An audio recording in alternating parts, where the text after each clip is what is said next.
WebTigo was our first host, and we had hoped he would be able to be here, but his business does take priority, as it does so much time, many times. But he was our first host, and he has now is sharing the hosting duties with our host tonight, Andy Halco, who is the owner, the founder of Incivia, and he will be joining us with the conversation, as well as he's going to be in charge of our online chat. We have really moved forward. At first, when we started, we podcasted with George, and now we do video, we have online chat, and we're moving into get the conversation out to more people. I want to thank Bill McDermott for reminding us, and everybody needs to have a piece of cake. Before I turn it over to Dennis, one of the parents of Midtown Brews, I would like to have Susan share the words of Michael D'Aloia, who was our first guest at Midtown Brews, and he's actually been back, I think, at least one other time. And coming again in March. Coming again in March, Betsy tells me. So once a year, Michael does a conversation with him. So Susan? Okay, Michael was sorry he could not be with us tonight, but he wanted someone to read what he had to say. He says, I was always humbled by the fact that I was the initial speaker at Midtown Brews. I remember it as a sunny, beautiful day that I got to share with 30 or so people talking about things that I and the crowd love, the city of Cleveland, technology, people, economic development, and of course beer. I cannot think of a better forum for the good people of Cleveland to meet with people making a difference in such a wonderful, casual atmosphere. I believe the more comfortable someone is around a group, the more they will talk and cajole and argue and debate and offer insight that we rarely get to see. Happy birthday, Midtown Brews, and please, a good hearty toast to the city. We all make it happen in a toast to Cleveland.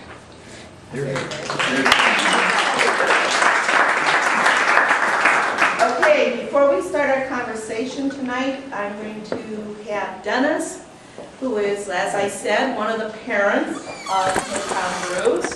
IOPN is the parent.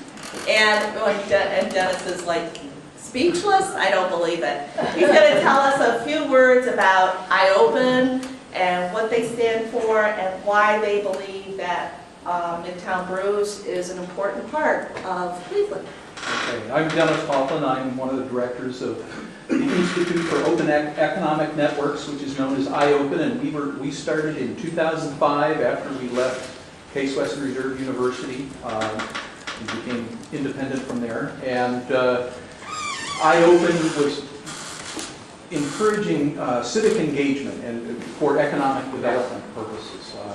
Cleveland has a problem with getting people to talk to one another and be collaborative, share brain power, develop quality connected places, and just nice places for people to sit down and talk with each other and share good feelings about what's going on and what works, what doesn't work.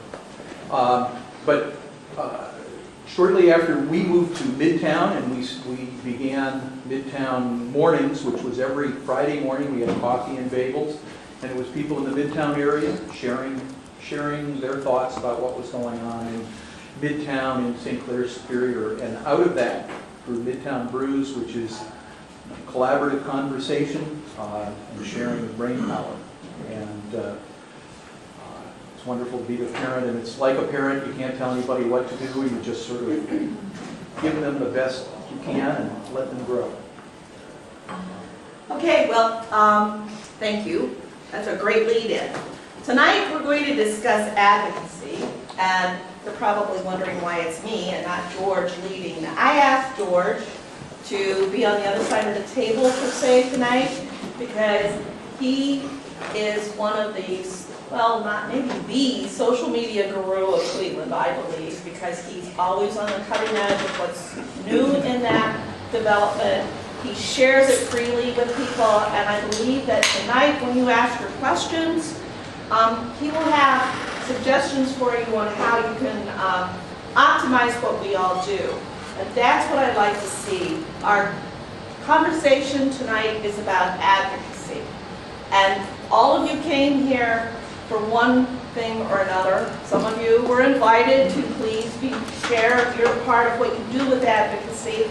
Others of you came of your own volition because you thought it was something that you wanted to become more involved with or are, and we didn't know about you. So what I would like to do is truly have a conversation. And this may be difficult given so many of you. We started in a circle, we kind of pushed out. But I would ask that each one of you please give your name, why you believe advocacy is important, and what you do in your life as an advocate, or if you're just starting to do things as an advocate. Share that with us. Share whatever you want. Keep it to about a minute, because there's a lot of us, and then we'll just have an open conversation. Please ask questions, and let's just get started. And George, I'm going to ask you to say, like, I know that you're a wonderful advocate for a lot of things, so you start. My name is George Nemeth. I think my claim to fame is starting a blog called Root Fresh Daily. Since then, I've started a bunch of other things. And it's funny because I don't think I ever considered myself an advocate, although I guess I tend to advocate for other people. Root Fresh Daily was really started out of a passion and interest in the stuff that's going on, here in Cleveland, the good news, the bad news.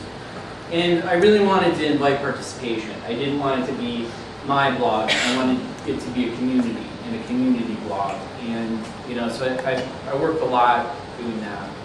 That's great. Sufficient? John? My name is John Eckerly, and I've been wandering around the city of Cleveland, and what I've been trying to do is I see a lot of wonderful, great ideas out in the city. And what I'm advocating for right now is advocating for a structure to express those ideas, to share those ideas, to interconnect people like yourselves and all your friends in all aspects of the community in one piece of software, one communication vehicle. And I've been working with the Observer Project on that. That's a good segue to Ken Warren. I'm Ken Warren. I'm the director of Lakewood Public Library, and my advocacy begins with the public library as a platform for increasing the level of resourcefulness in the individual and in the community. And in attempting to advance my advocacy and my own agency as a public library director, I realized in Lakewood that we were not able to achieve that force of advocacy through the present existing media channels, and got involved with the Lakewood Observer. So my advocacy involves the public space of the library, the advocacy for story, the advocacy for placemaking, the advocacy of community, and ultimately you start to move into the psychodemographic terrain of a community psyche in that process. And having been at the project and the interface of public library and civic journalism now for about 4 years, the psychological dimensions of that experience right now are the ones that I think are most interesting. So the advocacy level of dream, demon, psyche, unconscious, and ego are all part of the mix that I think a sophisticated perspective on advocacy will need to take into account. Jim O'Brien, Observer Inc., Lakewood Observer. My part of advocacy, I would say, is creating a platform that empowers people to achieve their dreams and go farther.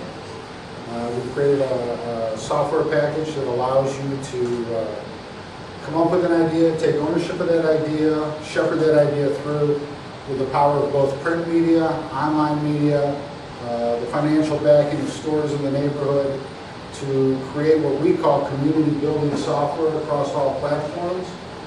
We reach out to nonprofits, commercial groups, students, just about everything, and allow them to have a crack at something most people can't afford to do, which is publish a paper and get their words and dreams out and realize. I'm Marnie so I work with Audubon, Ohio, and right now I work to basically train people how to become advocates, mainly around Great Lakes restoration policies and global warming policies.